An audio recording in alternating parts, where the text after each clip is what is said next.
ప్రభు పొందిన వేళల్లోకి వెళ్ళామో, అయ్యో ప్రభు నా స్థానం మీద నేను చేసిన దానికి ప్రతిఫలం మీద నేను అనుభవించవలసిన విధానాన్ని నా కొరకే ప్రభు అనుభవించారు, ఈ పరిహారం చెల్లించబడింది కనుక ఇప్పుడు దేవుని యొద్దకు మనము సమీపించడానికి అవకాశం ఉంది. ఫస్ట్ థింగ్, ఎందుకు శ్రమలు? మనల్ని దేవుని యొద్దకు నడిపించడానికి, దేవునితో సమాధాన పరచడానికి. యెషయా గ్రంథము 53వ అధ్యాయము 6వ వచనంలో, యెషయా గ్రంథము, మనమందరము త్రోవ తప్పిపోతుంది, తొలగిను. యెహోవా మనందరి దోషము అతని మీద మోపెను. ఇప్పుడు మనందరి దోషము ఆయన మీద మోపడాన్ని బట్టి చూడండి, మనమందరము కూడా త్రోవ తప్పిపోయారు, మనిషికి నచ్చిన మార్గానికి వెళ్ళారు, ఇష్టానుసారంగా బ్రతుకుతున్నారు. ఇప్పుడు యేసు ప్రభు మీద పడేటువంటి ఒక కొరడా దెబ్బ, యేసు ప్రభు మీద పడేటువంటి ఒక నింద, లేకపోతే ఒక పిడుగుతు, లేకపోతే ఒక మేకు వృక్షపడటం, ఏ శిక్ష అయినప్పుడు ఏం జరుగుతుందట? మన అందరి దోషములు అతని మీద మోపబడేను. ఇప్పుడు శిక్షకు పరిహారం ఏ రీతైనటువంటి వేదన పడుతున్నారో, ఏ రీతైనటువంటి ఆ శ్రమ పడుతున్నారో, దీనంతటికీ గల కారణం ఏమిటంటే మనము పరలోకపు దేవుని యొద్దకు సమీపించాలి. అందుకే మన పాత నిబంధన గ్రంథం ఎప్పుడైనా మీరు చూస్తే, ఆ దేవుని మందసం దగ్గరికి వెళ్ళేటప్పుడు కరుణాపీఠం అనే ఒక ప్రదేశం ఉంటుంది. ఈ కరుణాపీఠం మీదకి వెళ్ళేటప్పుడు యాజకుడు గొర్రెపిల్ల రక్తమును ఇదిగో ఈ వేళ్లతో ముంచి వాటిని మీద చిలకరించాలి. ఎందుకనంటే ఆ కరుణాపీఠం దాటుకుని పరిశుద్ధ స్థలంలోకి వెళ్ళాలి అంటే దేవుని యొక్క ఉగ్రతకు సమాధానమే ఈ రక్తం.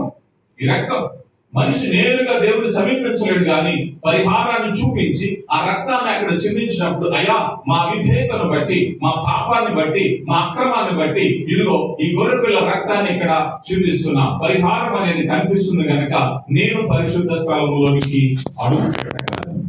ఈరోజు మనం కూడా మనం ఉండే అవిధేయత, మన పాప జీవితం ఏదైతే ఉందో దాని నిమిత్తమై ప్రభువారు శ్రమ పెట్టబడుతున్నారు. శ్రమ అనేటువంటి మాట, సఫరింగ్, ట్రైల్స్ ఏదైనా అనుకోండి, మీరు ఈ భాగం అంతా కూడా ప్రభు వారు అనుభవించడానికి గల కారణం ఏమిటంటే మనము పరలోకపు ఆ మందస్థాన్ని మనం చేరుకోవాలి అని అంటే, దేవుని సముఖానికి చేరుకోవాలి అంటే పరిహారం చెల్లించాలి. ఈరోజు పరలోకంలో ఆనందాన్ని చూసే మనము, నరకంలో ఒక మాట ఉంటుంది, అగ్ని ఆరదు. ఏం జరుగుతుందండి ఈ మధ్యకాలంలో? అగ్ని ఆరదు. ఏం జరుగుతుంది? వేదన, హింసింపబడటం, కష్టపడటం, అంతే కదా. పాపానికి తాలూకా పరిహారం అలా ఉంటది కనుక యేసు ప్రభు వారు ఈ భూమి మీద నీ కొరకు నా కొరకు అనుభవించి చూపిస్తున్నారు. మనం చూస్తాం కొరింథీయులకు రాయబడిన 2వ పత్రికలకు వస్తే అపోస్తలుడైనటువంటి పౌలు గారు అంటారు కదా, ఆ పరిచర్యను సమాధాన పరిచర్య అంటారు. కొరింథీయులకు రాయబడిన 2వ పత్రిక 5వ అధ్యాయము 18వ వచనంలో, సమస్తము దేవుని వలనైనవి క్రీస్తు చాలండి. ఎవరి ద్వారా సమాధానం పరుచుకున్నారు? క్రీస్తు ప్రభు ద్వారా, క్రీస్తు ప్రభు మరణం ద్వారా, క్రీస్తు ప్రభు రక్తం ద్వారా, క్రీస్తు ప్రభు వారి యొక్క శ్రమల ద్వారా.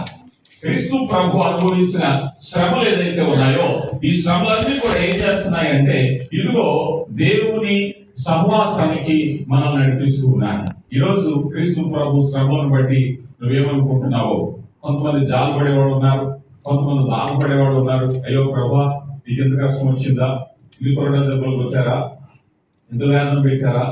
13 దెబ్బలు ఈ భుజం మీద, 13 దెబ్బలు ఈ భుజం మీద, 13 దెబ్బలు కడుపు కింద భాగాన్ని, మొత్తం 39 కొరడా దెబ్బలు కొట్టిన తర్వాత ఆ శరీరం మీద, ఆ వీపు మీద శరీరం ఏమాత్రం ఉండేటువంటి అవకాశం లేదు. అది చేర్చబడుతుంది, అక్కడికి బయట కనిపిస్తూ ఉంటాయి. ఆ శరీరం అంతా కూడా చేర్చబడినటువంటి ఆ గాయాల వెంబడి రక్తము స్రవిస్తూ ఉంటుంది.